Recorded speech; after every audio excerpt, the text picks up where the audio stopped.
Sveiki, su jumis sveikinasi jau 6 sportuojančių studentų namų tinklalaidė ir šiandien svečiuose turime olimpietę Dianą Zagainovą. Labas. Labas. Labai malonu, kad atvykai. Pakalbėsime plačiai apie tavo karjerą, gyvenimą, varžybų posūkius. Žinau, kad esi labai tituluota, esi Lietuvos rekordininkė. Tai apie viską taip po truputį praeisim. Kaip ir minėjau, jeigu turėsi pati ką papasakot, ko tavęs neklausiu, tai viską drąsiai sakyk, klausysim, įsigilinsim. Tai norėčiau pokalbį šiaip pradėti nuo tokio mergaitiško klausimo, nuo tavo įdegio. Esi labai degusi, labai gražiai atrodai. Greičiausiai ne atostogų metu tai buvo. Ne atostogų, tik ką grįžus esu prieš savaitę iš stovyklos. Aha. Stovyklos ir pirmų varžybų. Tai buvau išvykus 7 savaitės iš Lietuvos. 7 savaitės. Čia tiek trunka sporto stovykla? 2 stovyklos truko 2 stovyklos apie 6 savaitės ir dar savaitę laiko buvau išvykus į varžybas. Bet negrįžinėjau namo, tai gavosi, kad 3,5 savaitės buvau Pietų Afrikoje stovykloje. Iš ten skridau tiesiai į Turkiją, prisijungiau prie Lietuvos rinktinės, 2 savaitės buvau su Lietuvos rinktinė ir iš ten tiesiai skridau į savo pirmas varžybas į Dubajų ir dar savaitę laiko buvau Dubajui. Eik tu savo. Ir tada namo. Nu tai smagu, bet turbūt atrandi laiką ir pasideginti. Iš tikrųjų, tai čia viskas per treniruotės, nes aš šokinėjau, ypač Pietų Afrikoje, saulė labai aukštai būna visą laiką ir mano treniruotė trunka šuolių 2,5 valandas. Aš esu be pavėsio ir 2,5 valandas, kai šuoliuoju. Apranga dėkinga. Taip, taip ir gaunasi. Geras. Fainai, o kodėl tokios ilgos pasirašymo stovyklos? Dažniausiai trunka, ilgiausia, kad darau, dažniausiai 4 savaitės būna. Aha. Bet šį kartą nusprendžiau sujungti 2 stovyklas, neatsisakyti ir antros ir važiuoti iš vienos į kitą. Čia retai, kada tai būna. Nebuvo lengva. Vienas čia aspektas fizinis, bet kitas šiek tiek psichologinis. Bet galvoju, kad pasiteisinu, nes labai gerai pasirašymas praėjo. Pasižiūrėsime, aišku, kaip sezonas, kaip tie vaisiai. Bet čia toks pasirašymas toks bendrai sezonai ar konkrečiom varžybom šiuo metu? Sezonai. Kuri vainikuos pasaulio čempionatas. Tai kaip ir varžybom, bet apart tų vienų varžybų bus dar ir kitų. O Dubajui kokios varžybos buvo? Komercinės. Mes čia tokias, kaip atidarom sezoną. Aš pirmą kartą važiavau tiesiai iš stovyklos į varžybas, tiesiog iš trumpo išsibėgėjimo pasišakinėti, pasižiūrėti, kur aš esu, kaip aš jaučiuosi. Va toks jau buvo. O gali dar tada į tą savo sporto šaką taip vesa, kai iš trumpo įsibėgėjimo dar yra ilgas įsibėgėjimas? Yra pilnas. Aš taip sakyčiau, mes pilnas įsibėgėjimas, o yra patrumpintas. O tu čia pasirenki pati, kada nori, kaip nori? Jo, bet dažniausiai iš trumpo mes per varžybas retai, kada šokinėjai, nes mažiau greičio turi. Taip. Bet treneris taip nusprendė, nes buvau po labai didelio krūvio ir nenorėjo jisai, kad aš dar šokčiau iš pilno išsibėgėjimo ir dėl traumas tikimybės ir dėl to, kad dar per anksti. Tai pirmą kartą man tai buvo ir labai gerai šokusi, peržengiau labai daug šuolių, bet jeigu išsivijautas, tai gerai jautos. Tai va, o kodėl taip ilgai, nes rudenį praleidau stovyklą, niekur nevažiavau, dėl to, kad pradėjau naujus mokslus ir galvoju, gerai, uždarom patalpom galiu pasiruošti Lietuvoje, bet atvirom kompensuosiu ir varysiu į 2. Tai va, taip gavosi. Ja. Geras. O sakai, pradėjai mokytis rudenį, ar ne? Vilniaus universitete, kiek žinau. Ne, aš pradėjau naujus mokslus, kitus mokslus. Papasakok, įdomu. Čia ir kaip tik man penktadienį, taip poryt, egzaminas ir baigėsi jau mokslai. O kokie mokslai? Mental coachingas. Geras. O kur? I Grow tokiam akademijoje, kaip privačiam universitete. Supratau. Ten metų laiko maždaug trunka tie mokslai. Tai čia tokie labiau apie psichologiją? Jo, apie coachingą, šiaip tai yra coachingas. Bet kadangi šitą programą turėjo maždaug šiek tiek mažiau negu pusmetį modulį psichologijos ir paskui dar coachingo. Tai vat, jo. Tai ten labai daug skirtingų dėstytojų yra, iš skirtingų ir iš LSMU, ir pačių coacherių. O kaip sugalvojai tokias studijas? Dėl savęs savo karjeroje ar dėl to, kad po to kitiems kažkaip galėtum padėti? Jau šitą aš rinkausi, tai labiau su karjeros atžvilgiu. Bet rinkausi todėl, kad vis galvojau, ką noriu veikti po sporto karjeros, tas tranzitas, pati tikriausiai, žinai, iš profesionalaus sporto jisai yra nelengvas ir čia toks dalykas, su kuriuo susiduria, manau, kad visi sportininkai. Tokie užnugariai turėt, kad... Taip, ir apie tai mažai kas kalba, nes atrodo, ypač jeigu tu esi tam prasliam sporte, tavo identitetas labai pririštas prie to yra visom prasmėm. Ne visi dar studijuoja sportininkai, kažkodėl kai kurie treneriai prieš studijas ten. Ir paskui ir visokių situacijų paskui gaunasi. Tai aš vis galvoju apie tą tranzitą iš anksčiau, bet aš galvoju, ką aš norėčiau veikti. Ir aš pati dirbu su coacherė 7 metus, nuo 2018 metų. Su coacherė Inga Stasiulinytė, olimpietė 2008 metų ieties metikė. Ir jinai man visą laiką sakė, kai mane coachino, sako, Diana, visą laiką jinai mane skatino kažką turėti šalia, ne dėl uždirbio, o tiesiog, kad aš domėčiau skirtingais dalykais ir kad aš apsispręsčiau dėl to, ką aš noriu veikti toliau. Jinai visą laiką mane skatino. Šiaip čia labai geras dalykas. Jo, čia vienas iš mūsų darbo principų. 1,5 metų, beveik 2 metus aš mentoriavau jaunai merginai lengvo atletikoje, tai treniravau ją ir man buvo gera galimybė pasibandyti, ar aš noriu treniruoti ateityje. Bet tu treniravai ją, turėjom jau kaučinai, tai kaip, treniravai. Trenerė kaip lengvos atletikos, per lengvos atletikos prizmę. Ir aš su ją dirbau, turėjau galimybę prisiliesti prie to viso pasiruošimo ir supratau, kad taip kaip aš noriu treniruoti, taip kaip aš matau tą treniravimo procesą, aš taip dirbti nenorėčiau, man patinka, aš matau labai aukštam lygmenį tą pasirašymą, bet tai visiškai nesueina su tuo gyvenimo būdu, kurio aš norėčiau turėti ateityje, kaip moteris, kaip žmogus. Taip. Jeigu tu nori taip dirbti, tai tau kas nepatiko, tai bendrai sąlygos kažkokios, ar kame pavyzdžiui, tas buvo... nuosprendis, kad tau nepatinka taip. Man patinka dabar, man šiaip darbas tai patiko, bet aš realiai žiūriu, jeigu aš norėčiau dirbti, turėti karjerą trenerės, tai galima pasakyti, jeigu dirbsiu, tai dirbčiau tik tokiam lygmenį taip, kaip aš pati dirbau, ta prasme, su tam tikra darbo kultūra, o tai reiškia, kad kito gyvenimo tu nelabai daug turi. Treneriai, aš turėjau galimybę prisiliesti ir prie skirtingų trenerių ir pamatyti iš vidaus, kaip tas darbas atrodo, tai... Turi daug ko atsisakyti. Ypatingai moteriai, tai vyrui jau yra nelengva, bet jeigu mes kalbam iš moters pusės, jeigu tu plus nori kažkokią dar šeimą susikurti, tai čia be šansų. Be šansų. Arba tada žiūrėti tokiam ne visai profesionaliam. Taip, galima su vaikais dirbti, bet aš tiesiog paklausiau, kaip aš noriu dirbti. Aš noriu dirbti taip ir taip. Tai aš galiu sau leisti dabar taip padirbti, bet ar aš norėčiau visą gyvenimą taip dirbti? Ne. Tai aš tą suvokiau. Ir tada pradėjai taip truputį plačiau žiūrėti, ar ne, kas dar domina? Ir mane šiaip domino vis laik tas coachingas, psichologija, vis laik mane domino visokias technikas, aš labai pati daug, ką pati dariau, bandžiau savo pasirašyme, pamačiau didžiulę naudą savo kaip sportininkai, kadangi turiu galimybę matyti ir jaunimą, skirtingų sporto šakų Lietuvoje, maža Lietuva, su visais sporto šakų atstovais kažkaip bendradarbiauja. Taip. Tai pamačiau, kokias problemą daug turim. Net nekalbu apie lengvą, tai ten daug visko ir manau, kad mes labai turim talentingų jaunimų. Iš vis pas mus man Lietuvos sportininkai yra superiniai ir labai vertinami ir užsieniečių. Vis laik sako, jūs tokie... Darbininkai, nes mes nieko neturim. Mes ten kažkuosi rusiuosi, ten tie vaikai treniruosi, atvažiuoju kokį čempionatą, galvoju, wow, tai čia tokios sąlygos. Jie prie to pripratę. Taip. Tai... Ir tada kažkur palūšta, nes ten psichologiškai kažkur nėra pasiruošę. Bet mes esame darbininkai. Kaip tik mačiau dar vakar ir tu dalinaisi Rūdos Meilutytės podcastų, tai irgi aš prieš kelias dienas jį perklausiau, tai irgi tos mintis ten apie tai ir sukas, kad jeigu tu dar visai jaunas įpuolį į tą ratą, į tą labai profesionalų ratą, tu ten iš vis gali būti pasiklydęs. Jo, jos istorija, tai čia iš vis, ta prasme, kosmosas. Taip, viskas užsisuko.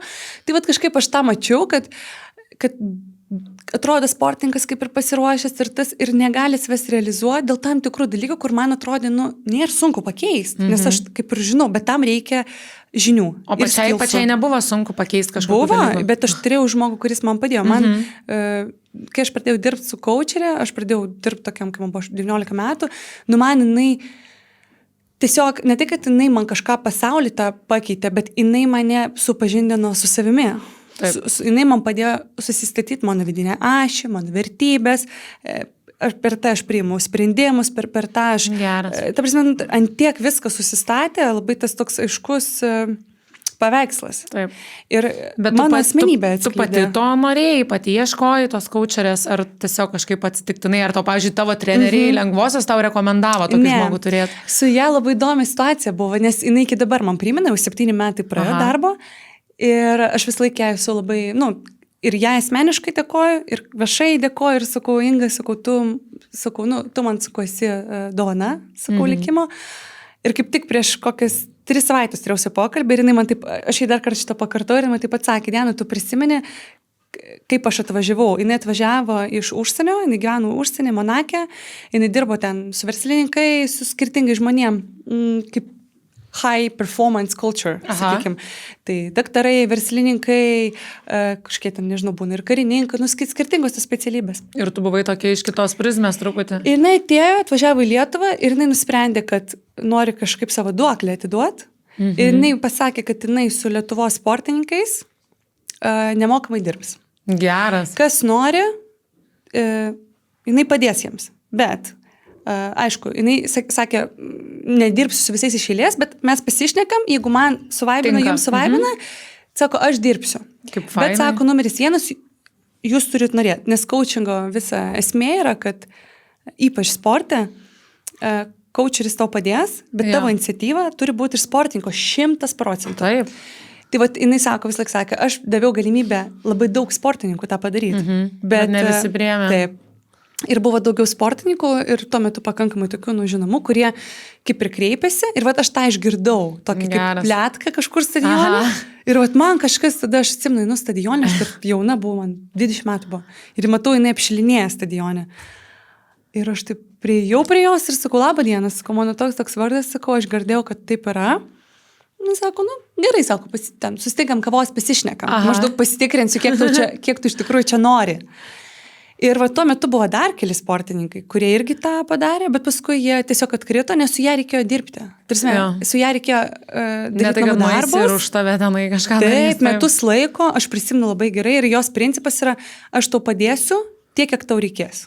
Geras. Iš manęs pusės aš tau viską duosiu, jeigu tau tai reikia. Geras. Tai va taip pradėjom ir paskui po metų darbo aš kaip tik ir Lietuvos rekordą pasišokau olimpinės žaidynės, atsirinkau normatyvą, pasidariau. Tai su jau 2 olimpiniai ciklai pas mus. Ir dabar viskas taip į draugystę. Pas mus perėmės dabar ir draugaujam kaip draugės. Ne tik profesinis santykis, bet... Geras. Labai graži istorija ir tokia pamokanti jaunesniai kartai visai. Taip. Tai ir tu pasibaigus savo mokslus galėsi eiti tokia, tai tau kaip ir įkvėpimas buvo tavo kaučerė, tavo mokslas. Jinai man kaip įkvėpimas ir sakau, gal man per tą visą patirtį ir atsivėrė šitas pasaulis ir aš pamačiau, kokias yra galimybės. Dar daug ten pati aš su skirtingais kitais specialistais dirbau ten asmeninio tobulėjimo ir terapija asmeninė, ir kūno terapija jau, ir skirtingus dalykus. Pamačiau, kiek ten visko galima daryti, su emocijom, su kūnu, kai viskas tai veikia. Ir pagalvojau, sportai pas mus nėra šitų specialistų, nes man reikia jų ieškoti visur atskirai. Taip. Ir dar geriau, kad yra žmogus, kuris supranta sportą ir gali dirbti būtent su tam tikra auditorija, ko pas mus šiaip nėra. Tai galvoju, gal reikėtų. Ir man tas įdomu yra. Svarbiausia susirasti savo. Tai kažkaip taip tas atsirado ir po olimpiniai metai atėjo, galvoju, dabar, nes dabar tas laikas, kada reikia mokslus baigti ir po truputį pradėti dirbti, tą tranzitą turėti ir aš matau tame labai didelę prasmę. Tai kažkaip tai va. Labai fain, labai graži istorija.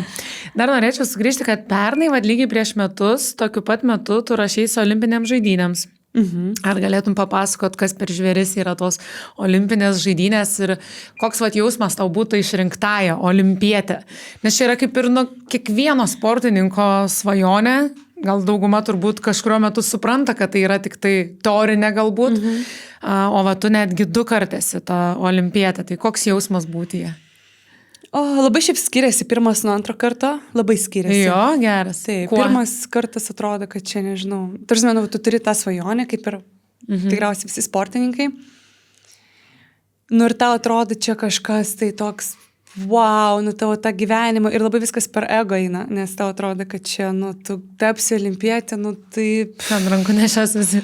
Žvaigždė čia, ne kad ir žvaigždė, bet žinai čia, wow. Ir šiaip tos olimpinės, wow.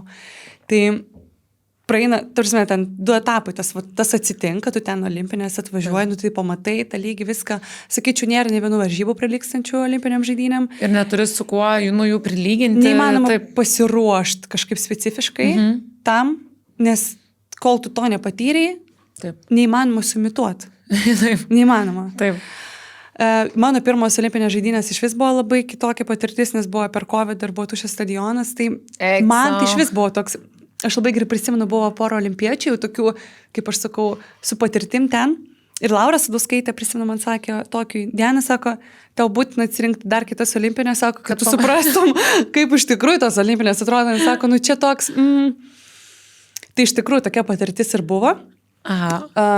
Bet aišku, tas svajonės išsipildymas yra ta pozityvi pusė. Taip.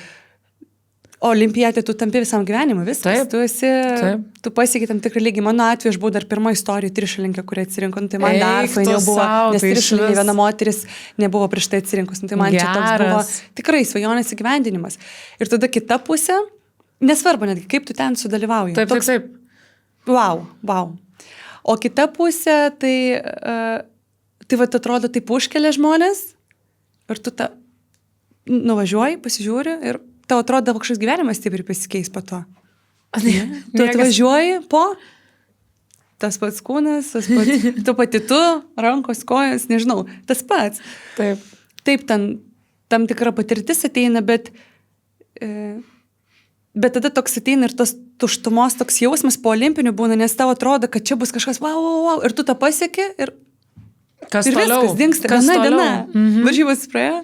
Ir dar tai viena diena, ten sakyčiau, irgi prieš tai diskutavom, kad tos varžybos, žinai, labai skirtingą dar tą trukmę turi. Pavyzdžiui, ten, jeigu tu tinklingas esi, tu žaisi 3 rungtynės visą dieną po valandą, tai 3-4 valandas tu būsi tame, o čia yra 3 šuoliai. Pas mane iš vis, nežinau, valandą laiko. Nu, tarkim, netgi, sakykim, savaitę. Va ta kelionė, bet tu grįžti, viskas. Ir tau atrodo, aš visą gyvenimą svajojau apie olimpinę žaidynę, aš visą gyvenimą sportavau, ruošiaus, nebėra. Nu, iš tikrųjų, tavo toks jausmas. Tai kaip tau sekės dylinti, kai jos pasibaigė?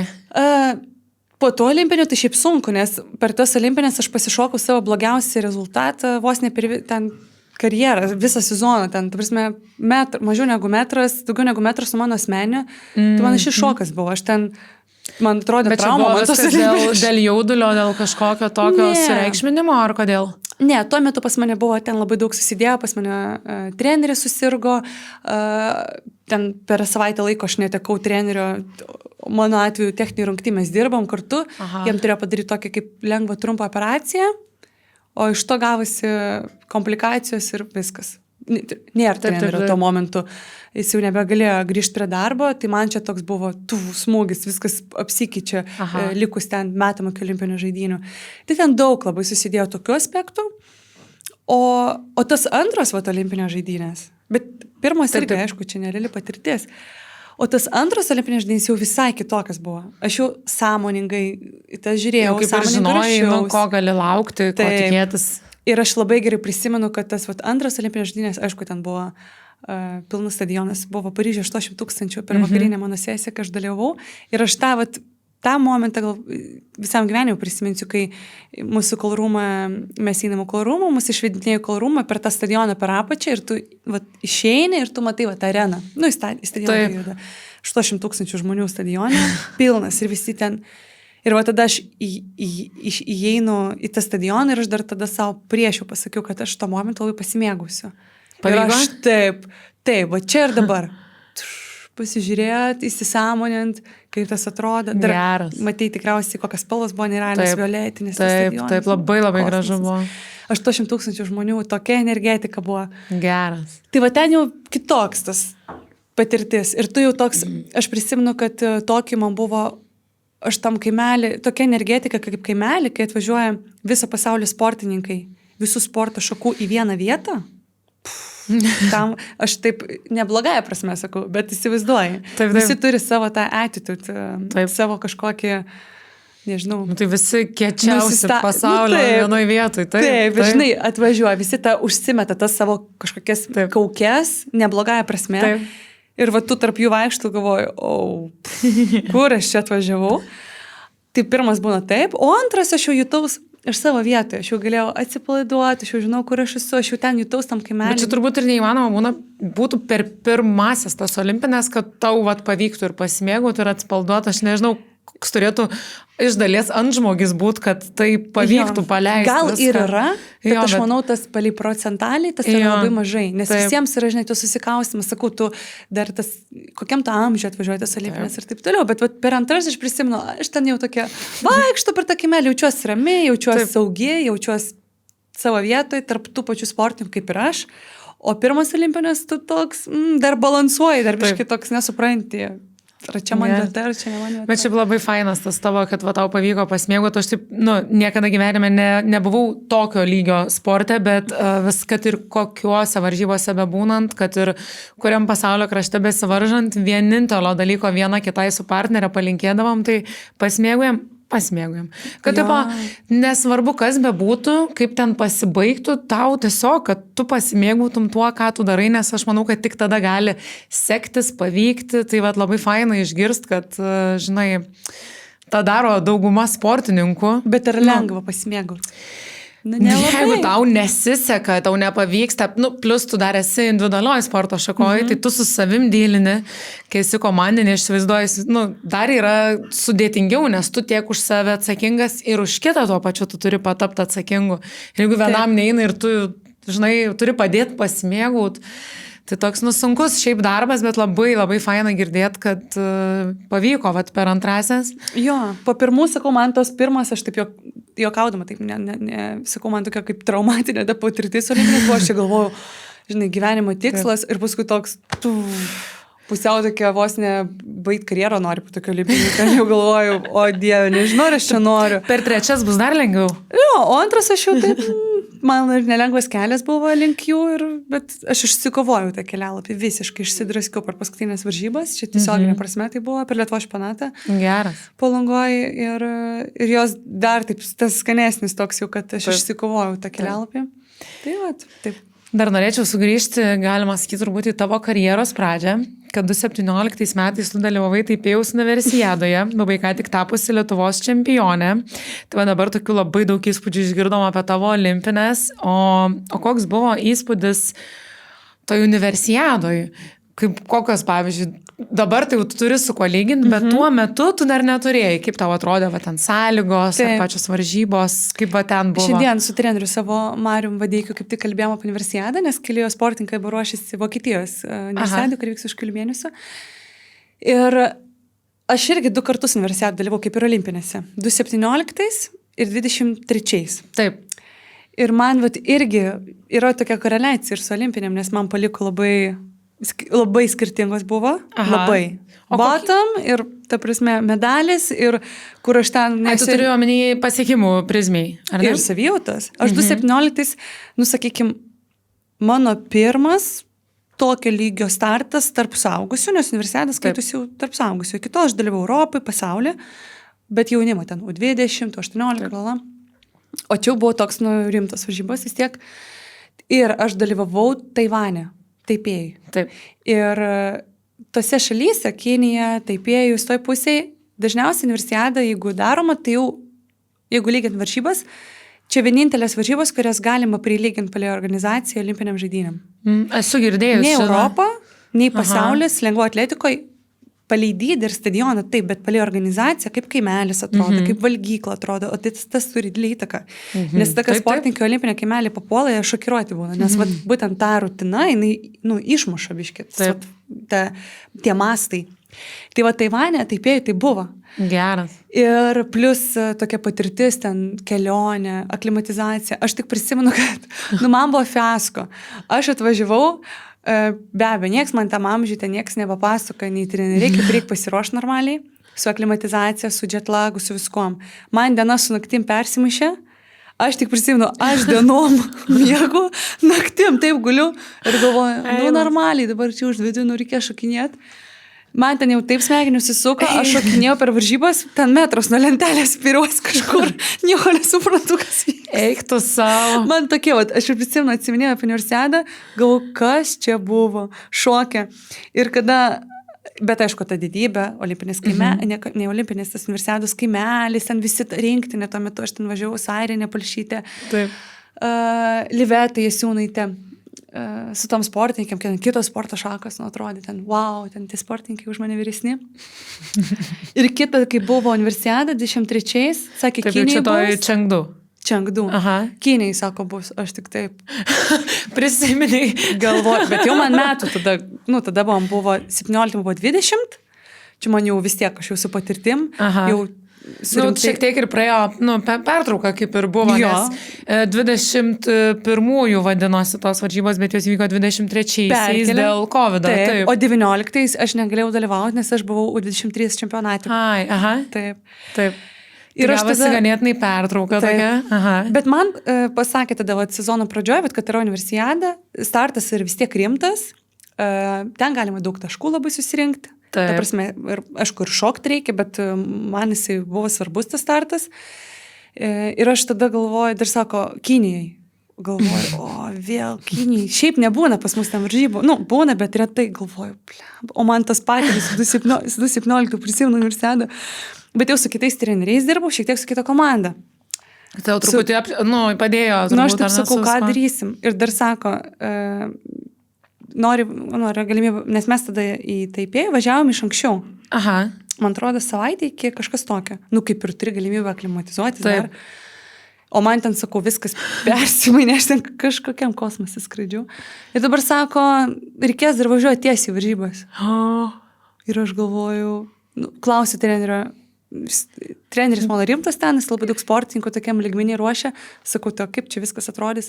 Sako, tas protokolą paruošim, sako, viskas bus gerai, sako, taip ir taip. Ir aš tik prisimenu taip, aš taip galvoju, važiuoti, nevažiuoti, dalyvauti. Bet ką, pavyzdžiui, reiškia protokolą paruošim, tu gauni tokią konkrečią dienotvarkę, kada eiti pamiegoti, kada keltis. Bet, čia aš jau dabar taip ruošiuosi. 17 sakau, aš ten kosmonautė atvažiavau, numiegot, atsikėliau naktį, gerai, va taip buvo. Ir aš dar prisimenu, turėjau tokią kambariokę ir mes ją dviesi, trečią nakties gulim, kondicionierius eikia, ir mes taip, taškai net iki 9 ryto. Ką daryti? Gera pamoka buvo. Žinau, kaip nebereikėtų. Bet, gerai, kad už tų varžybų pasimoko. Bet šitom varžybom... Čia labai faina, kad gali tą atsiminti, ir pažvengti. Linksmai visą. Dabar tai jokinga. Tada tai aš prisimenu, kad buvo nelabai jokinga. Bet dabar prisiminus, po to, kai aš antrojo universiadą medalį laimėjau, tai aišku, man jokinga. Bet ant kiek antrą universiadą, aš sakiau, aš ten važiuosiu, dar tik tam, kad pakeisti blogą įsitikinimą, kad aš negaliu Azijoje dalyvauti, kad Azijoje dalyvauti yra sunku. Bloką nuim tokį. Ir aš sakiau, aš padarysiu kitaip. Ir aš labai nusiteikiau psichologiškai tam. Aš ruošiausi tam, mes apsisprendėm pavasarį. Ir užaugai, kaip pasakyti, per tą laiko tarpsnį, jau kitokia atvažiavai. Jo, bet ir aš labai gerai prisimenu, kad mes pavasarį su treneriu apie tai kalbėjom, jis man pasakė, maždaug mes varžybas planavomės. Dar tada federacija pasakė, kad mums privaloma dalyvauti Lietuvos čempionate, labai svarbu ir man svarbu buvo dėl taškų ir mes pasižiūrėjom grafiką, tai atrodė taip Palangoje, sekmadienį aš turiu šaliuoti Lietuvos čempionate, o ketvirtadienį aš turiu Kinijai kvalifikaciją. Mes taip pasidėliojom kelionę ir aš taip sakau, ir tada šeštadienį, jeigu visas gerai finalai, tai reiškia 3 varžybos per savaitę, 2 kontinentai ir 6 valandos skirtumą ir aklimatizacija. Eina savo. Ir man treneris sako, toks ramus, sako, ne, sako, va čia taip ir taip bus paruošta. Galvoju, gerai. Ir aš taip nusiteikiau.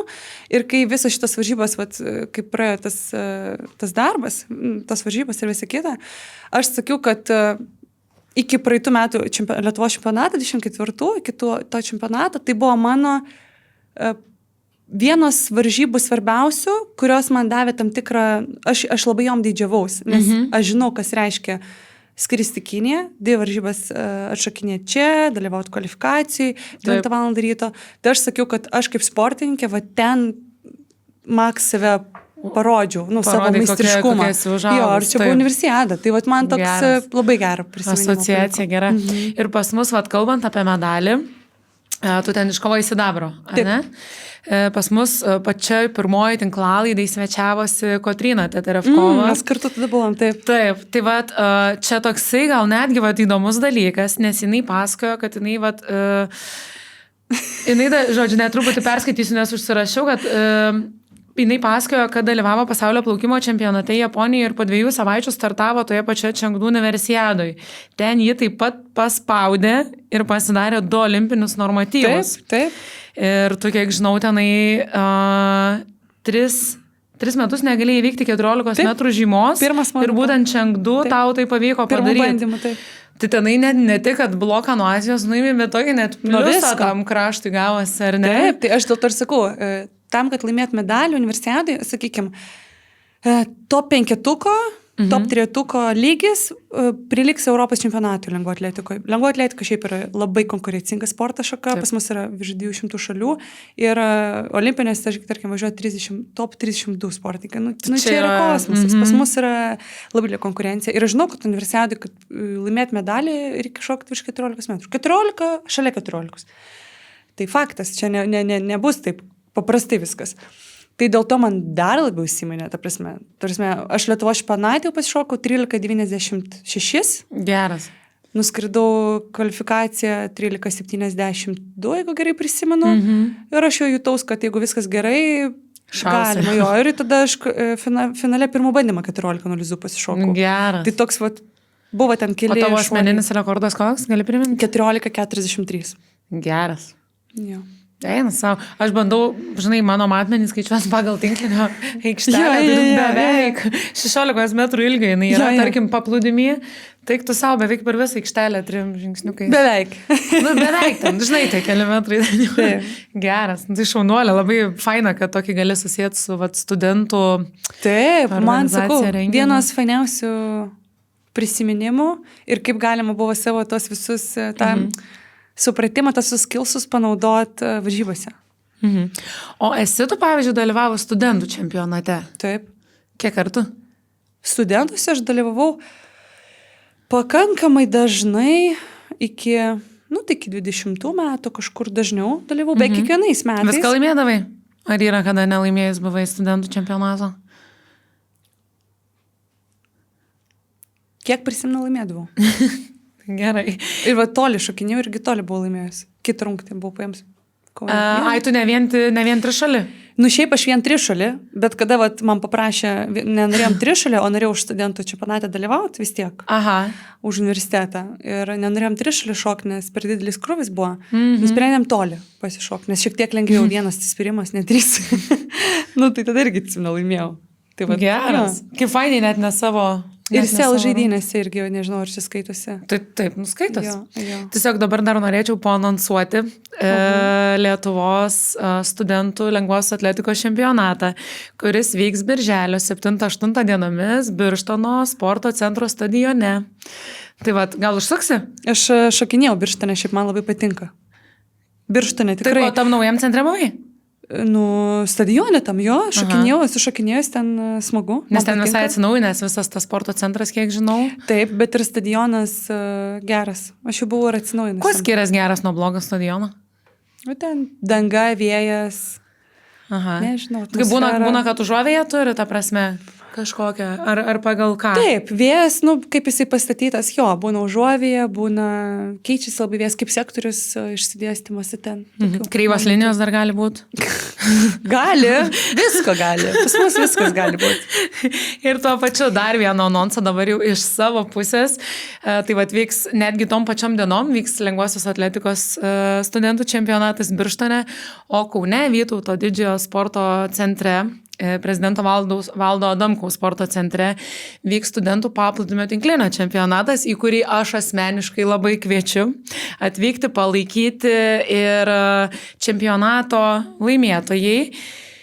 Kiek žinau, vyks netgi priminsiu, į Ispaniją, į Granados miestą, Liepos 14-19 dienomis tenai vyks Europos universitetų paplūdimio tinklinio čempionatas. Tai va dalyvauti tada iš vis toks saldus jausmas būna, nes tada tu laiminu ne tik tą čempiono titulo medalį, bet dar va turi kelialapį kažkur. Jo, aš skoju kelialapį. Taip, esu iškovojus, labai fainas jausmas kažkur vykti. Aha, jo, mes vykom į Europos studentų čempionatą, tik dabar nepamenu tiksliai miesto, nes tenai man vyko ir kontinentinės taurės varžybos ir per kelias savaitės irgi buvo ir tenai, kur yra toks kamputis Trieste, Italijos, Umagas ir dar vienas kažkoks miestelis ir mes ten per juos neatsimenu, kuriam net buvo, nes man jie buvo taip šalia ir vienam ir kitam labai fainai ir patiko. Ir kad Europos čempionatas studentų? Taip, ir mums pavyko iškovoti bronzos medalius, ko iki to niekas nebuvo iškovoję. Tai va tas dar toks jausmas buvo ir bernai irgi laimėjo bronzos medalius. Tai man atrodo, aš mačiau.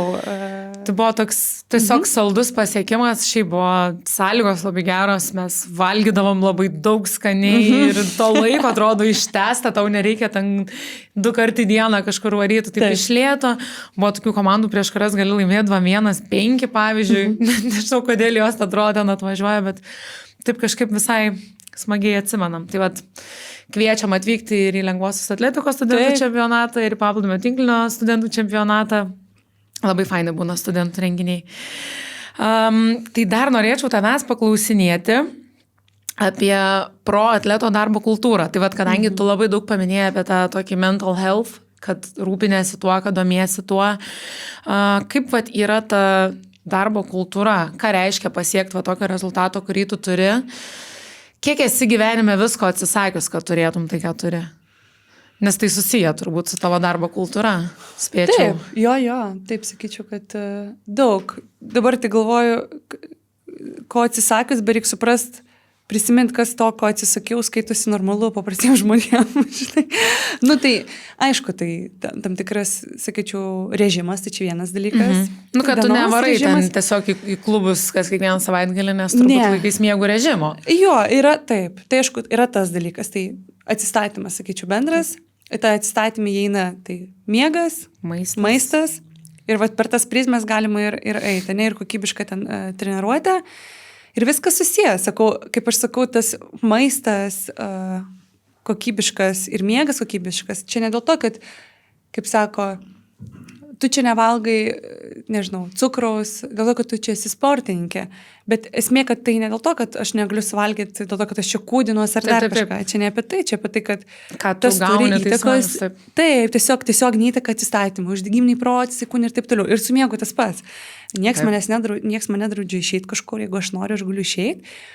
Bet pasveria, ar verta to? Jo, ar kitą dieną aš turiu treniruotę, o kaip man šitą visą savaitę praėjo ir taip toliau. Ir iš tikrųjų, aš tai nesu ta, kuri už tą tokį strikt. Jo, kur yra, aš sakau, nėra gerai, kada viskas juoda arba balta. Taip, nes paskui irgi prasideda ten savos problemos ir savireikalai. Tai aš leidžiu savo visą laiką, tarkim, savaitgalį, aš kažkur išeinu su draugiam, nežinau, su šeima, kažkur išeiti tiesiog pavakarieniauti, kažkaip laiką praleisti, aš labai esu už tai. Aš labai dažnai kartais noriu, tarkim, ypač šeštadienį, nes man sekmadienį yra poilsis, tai sakau, o šeštadienį, va, aš mėgstu, tarkim, šokt. Sakau, va, šeštadienį einu kur nors pasišokti, bet grinai pasišokti, nes man reikia išsileisti emocijas, muziką, man visą tai patinka, tai tikrai niekad nesusijęs su kažkokiais gėrimais ar dar. Tiesiog pasišokti. Bet kartais aš tokia, pavargau, 10 valandų, tokia, miegu. Tai kartais aš noriu ir man galima, bet aš tiesiog neatlaikau. Aha. Tai yra galimybė, viskas čia tvarkoja, bet aišku, neįsiu aš pasišokti, kai mane kitą dieną 9 valandą ar 90 treniruoti. Neįsiu, nes tiesiog nesueina. Bet galbūt aš neįsiu tiesiog į kiną vakarę, arba galbūt aš neįsiu su draugais vakarienės. Taip, tai kažką tokio. Nuveikti turi būti tas sveikas balansas, lygiai taip pat ir su maistu. 80% aš stengiuosi laikytis tam tikrą režimą, dėl to, kad pridėkime nuo to, aš gerai jaučiuosi, kai aš tai valgau, čia svarbiausias, skaniai ir sveikai aš gerai jaučiuosi. Ir tuos 20%, tai biškai pasileis plaukas ir leis savo to patenkinti kažkas emocinį valgymą, protrukių kažkokių tai tokių, tai va, gal va tai va. O kas liečia kitą dalyką, O nu ką, tai... ko, vat, pavyzdžiui, esi atsisakęs dėl va, to, kad esi sportininkė, ko dabar vat, labiausiai, ko gaila būtų, ko gailėtumės, kas įstrigė labiausiai, gal ten kokį gimtadienį praleidai, ar vestuvės kokias, nežinau. Savas, juokauju. Toks prašaras, juokas, žinai. Ką praleidys, va dabar tai pasakė, tai pradžiai kažkas vienas mintis, bet labai aiškas atsakymas, laikas su šeima ir su artimiausiai žmonėm. Visiškai, čia yra 100%. Ir geras rodiklis buvo dabar, vat, kai buvau stovykloj, tai dabar neprisimenu, kiek metų iš eilės praleidžiu Velykas su šeima, kas man yra viena svarbiausių švenčių metuose. Man labai yra svarbi, turi man tokią tam tikrą prasme ir dabar kiek aš metų esu, aš pastoviai toks laikotarpis, mums yra darbinės labai ir mes pastoviai stovyklose. Į sezono startą toks laikotarpis, kada... Jo, mes laik stovyklavom, pas mus sunkiausias pasirašymas eina. Taip. Ir aš prisimenu, aš kažkur savo tos ritualus, kai iš kur užsienį gyvenu, arba kai buvau Portugalija, gyvenu Ispanijoje, tai ten juos darydavau, bet kai esi stovyklai, tu esi stovyklai, šeima yra namuose. Taip. Tai galva tą laiką su, tai va, tiesioginis tas laikas su šeima, tai su sesė. O kalėdas esi praleidus? Esu. Aš švenčiu 2 kalėdas, stačiatikių ir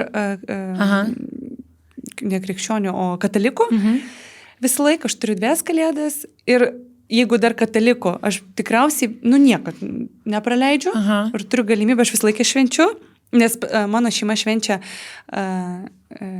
stačiatikių kalėdas, bet jie visą laiką yra, tarkim, kviečiami draugų. Jie vis laik irgi švenčia. Ir aš taip pat. Arba aš esu kartais su draugai šeima, kartais aš švenčiu anksčiau ten su draugai švęsdavau. Tai tas niekad nepraleidžiu.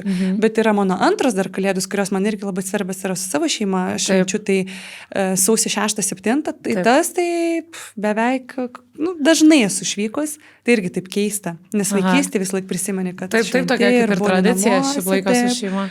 Tai vad gal tas...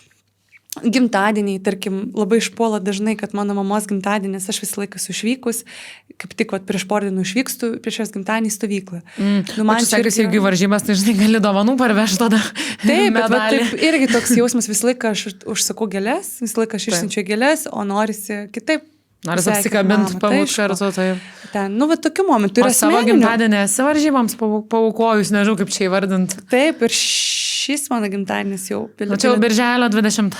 Taip, ir jau šį mano gimtadienio dieną turiu skrydį nupirktą, skrendu į varžybas, kurios vyks paskui. Geras. Tai irgi turiu tokie momentai. Bet ir tas, sakau, artimiausių su draugais laikas. Mano draugės juokauja, sako, tai... Kada tu žiūri, kad aš 7 savaičių išvykus, tai... va čia 7 savaičių čia šiaip skama, tai, ta prasme, žiauriai daug. 2 mėnesiai. Čia retai, kada tai būna, bet būna. Tai va to labai pasilgstu. Tiesiog laiko su artimiausiai žmonėm ir aš suprantu, vežtis kartu. Karjeros toks reikalas čia yra. Bet yra, tarkim, dar kitas, ko gal taip nepagalvoja, tam tikrų pramogų. Neslidinėjau, ten be abejo, ten parašiutai, tai čia iš vis pamirška, bet ir pats slidinėjimas. Tai kokia nors dauguma, ką...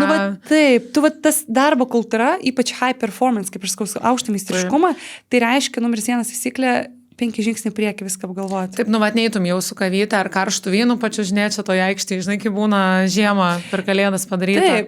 Taip, tu tiesiog galvoji apie viską į priekį. Ir tas man šiaip labai patinka, nes 7 savaitės atidirbi ir ruošiesi ir po to kur nors tiesiog papramogauti išeini ir bam, turėtum. Taip. Nesakau, ne juoda ir balta, bet tas ir skiria, sakyčiau, atletą nuo pro atleto. Tai apie tą mentality, tą mąstymą 5 žingsnius į priekį, kaip tu ką darysi, kokią turi įtaką. Bet čia dabar, tu kai tą visą praėjai, visą uždirbai, pradirbai, dabar tu apie tai pamąstai, bet pavyzdžiui, būdama jauna, daug apie tai susimastydavai. Ne, tai visą, ką aš turiu, visas tas žinias, kurias aš gavau, aš negavau, neprabudau vieną dieną. Taip. Dabar žinau, per kažkokią patirtį pasimokė. Bet pagrindė, ačiū Dievui, per svetimų žmonių patirtį. Daug aš per savo, bet aš turėjau labai labai gerus mokytojus. Aš dirbau su aukščiausia meistriškumo treneriais. Man gyvenimas buvo dosnus tokių labai fainų žmonių. Tai aš labai daug iš jų išmokau. Ir mano aplinkoje buvo labai daug rimtų sportininkų. Taip. Geresnių už mane, stipresnių už mane.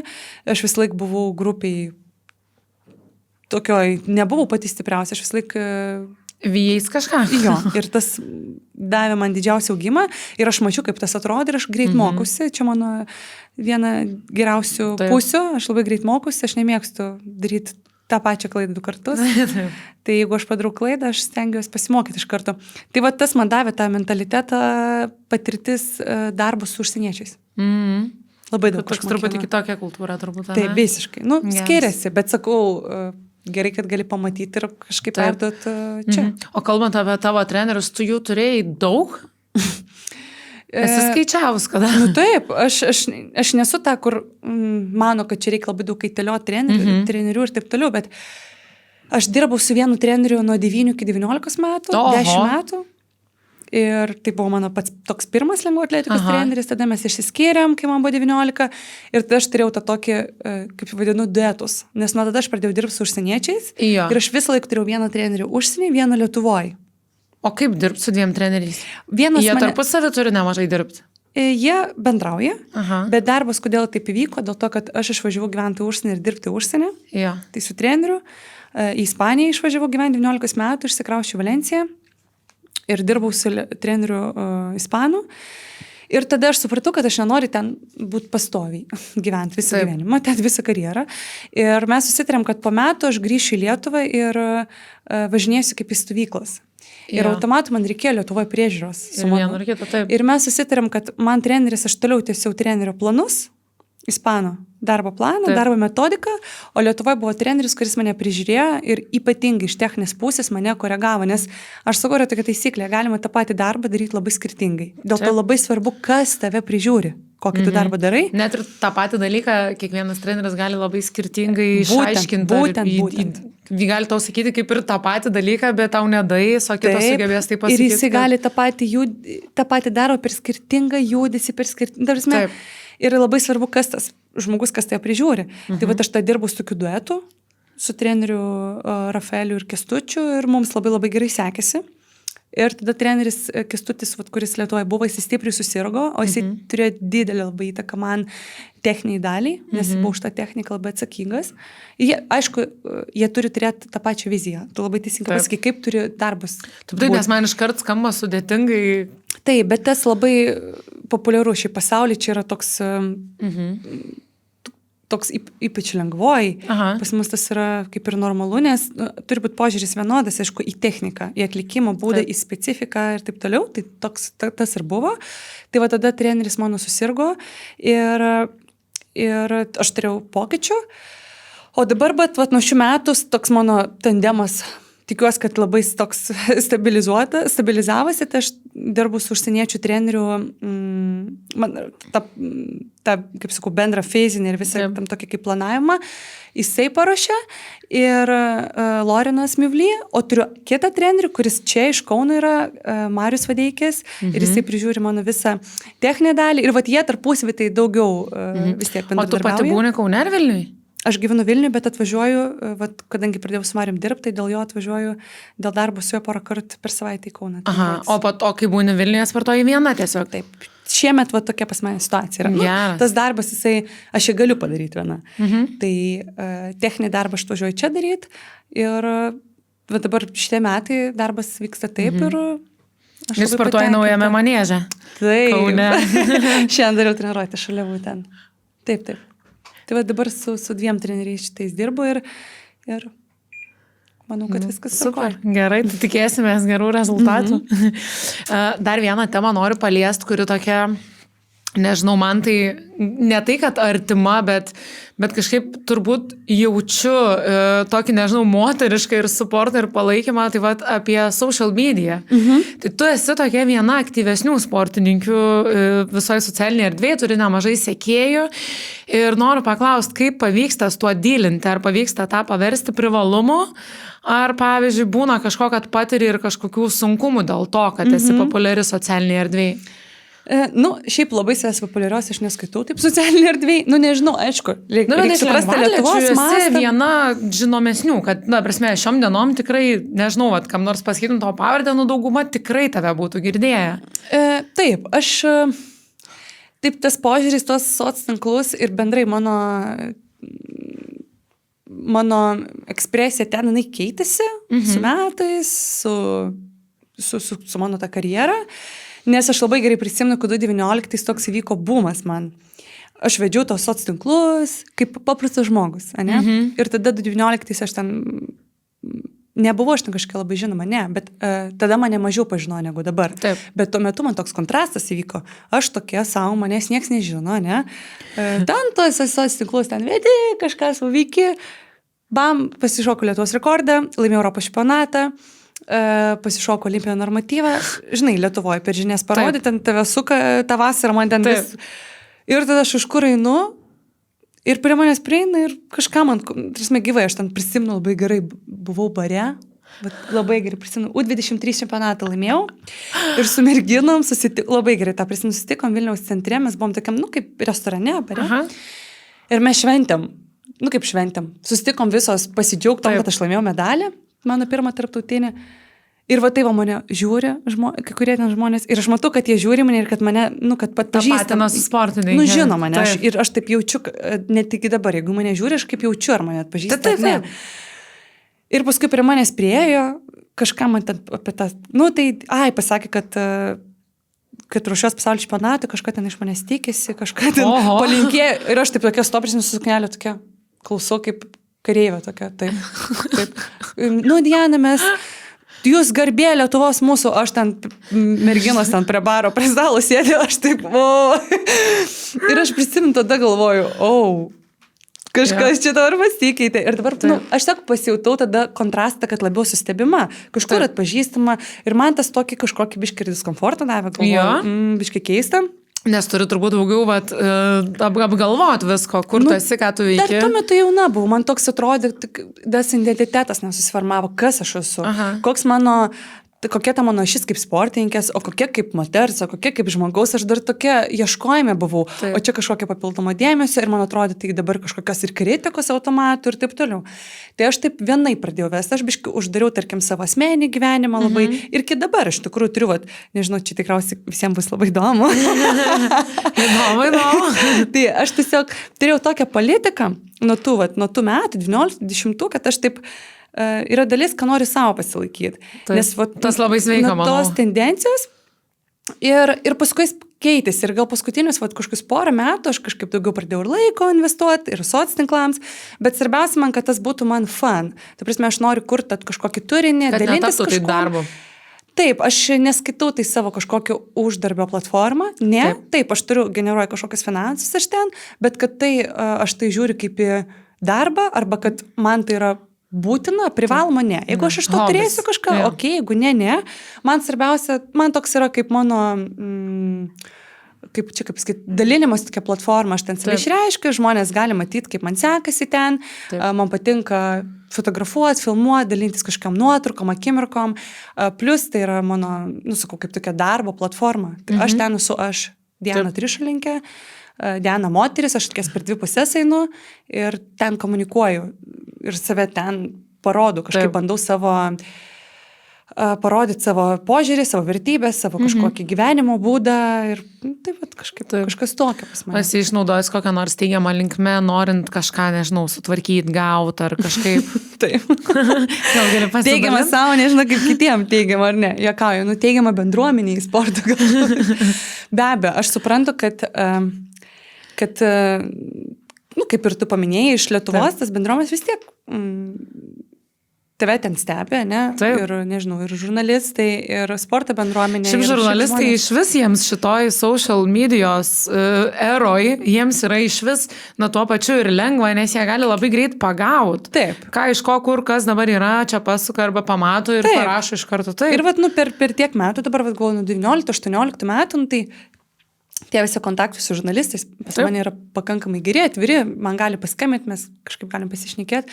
Ačiū Dievui, aš džiaugiuosi, pas mus dar viskas taip, ne kaip užsienį, viskas dar taip tvarkinga, bet taip, aš pasinaudoju tiesiog kaip man tas soc-medija yra mano balsas, tai mano platforma, kur aš galiu išreikšti savo kažkokią nuomonę, jeigu aš noriu ją išreikšti arba ją pasidalinti. Tai jeigu aš matau, kad tai gali padėti man, bendruomeniai arba, nežinau, kažkiem kitiem žmonėm, aš tą darau. Jeigu jau man noriu labai pasisakyti, irgi tą darau. Ir kartais tai sukelia kartais tai sukeldavo kažkokią didelę dėmesį, arba pritraukdavo kažkokią didelį dėmesį. Būtų visokių situacijų. Taip, esu taip padarius. Labai gerai. Šiaip labai, kai gerų tikslų tą darai, gerom užmojom, tai ir visai svarbu, žinai, ten kokią nors heito nekurstyt.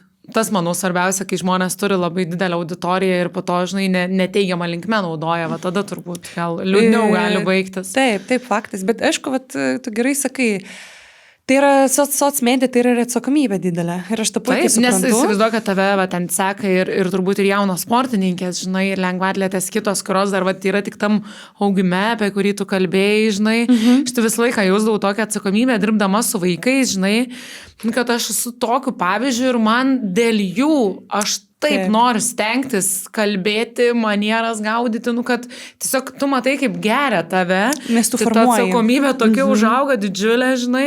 Aš viena pati prie savęs gyvenime, taip nei kalbėčiau, nei elgčiaus, nei rengčiaus, atrodo, žinai. Taip, tai yra atsakomybė ir dabartiniais laikais ten ypatingai. Tie socialinklai yra, sakau, ten už tave ten ir pasidžiaugia ir heitina tos pačios socialinkluose, džiaugiuosi kažkaip pas mane, irgi klausia dažnai žmonės, kažkaip pas mane to nėra daug, aš net nustebus esu.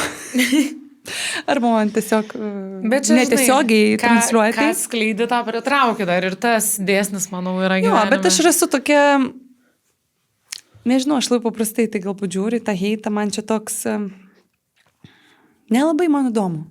Taip, jeigu aš sakau visą kritika turi būti įdomi tada, kada jinai yra pagrįsta. Taip, jeigu ten kažką. Jeigu jinai nėra pagrįsta, tai yra tiesiog kažkieno galbūt pavydas, kalbantis ar dar kas nors, tai reiktų nereaguoti taip per daug. Taip. O dar šiaip tokią vieną iš paskutiniųjų temų norėčiau paliesti, kur irgi, sakyčiau, visai galbūt jaučiu panašumą, tai yra mūsų sporto aprangos.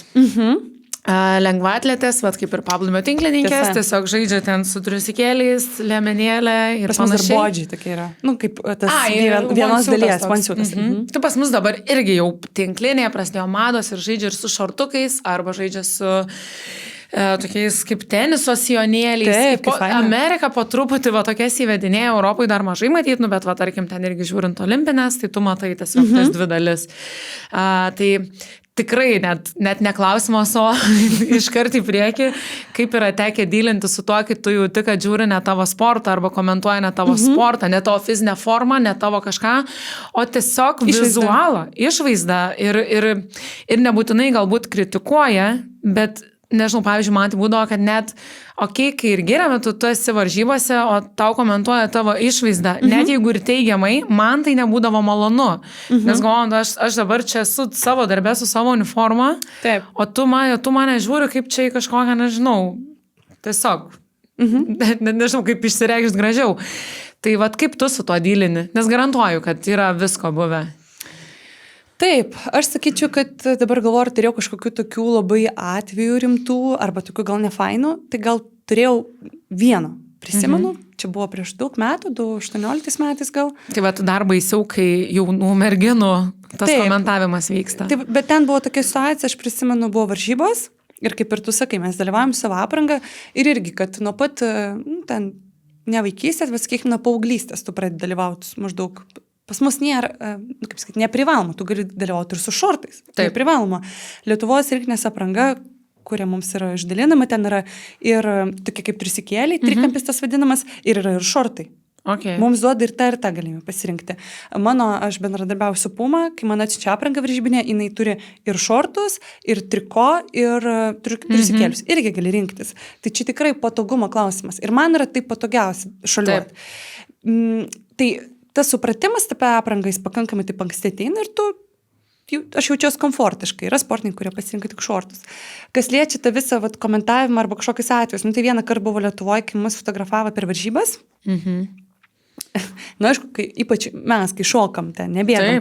Nei tu ten nešoki ir negalvoji, o dabar aš taip prisižeminsiu, kad tas fotografas, ne, tu šoki ir tu judi ir tas yra natūralu.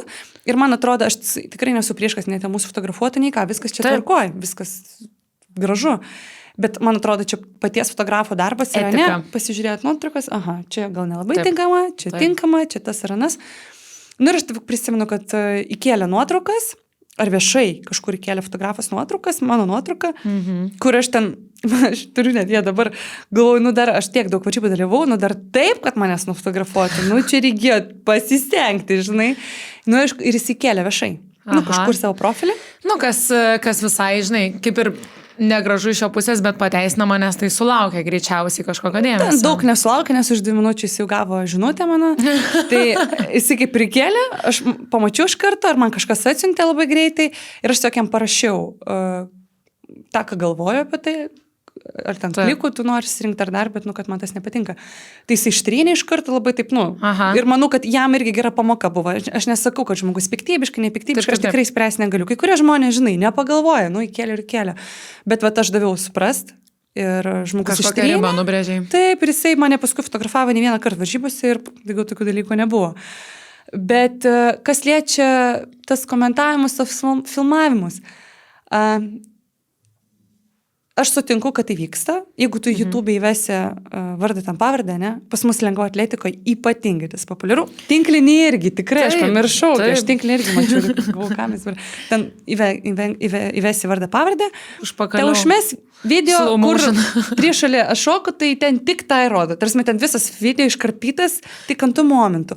Ir mano vardas pavardė ir ten nežinau, kiek tūkstančių tų peržiūrų. Tai žmonės žiūri, jiems įdomu, patinka. Atviro erdvėje video yra. Tai tokius, man jie nekelia kažkokią pasipiktinimo ar dar, nes aš save... Bet tiesiog, kad tu esi sąmoninga ir tu žiūri į tą savo kūną kaip į savo darbo įrankį, kaip į savo namus, kuriuose tu gyveni. Taip. Bet man tas atrodo, kad pikta, kad žmonės taip daro vien dėl to, kad irgi kaip ir grįžtume atgal, tarkim, į Rūtos atvejį, žinai, kad tai gali tave privesti prie didžiulių problemų, prie valgymo sutrikimų, prie psichologinių bėdų, prie ligų netgi. Taip. Kad tiesiog visuomenė turėtų į tai truputį abstrakčiau žiūrėti, žinai. Taip, apie tai reikia kalbėti ir per tokius pokalbis, kurias mes vedam, apie tai irgi kalbam. Bet kas irgi svarbu, kad tu turi kaip sportininkas susivokti irgi, kad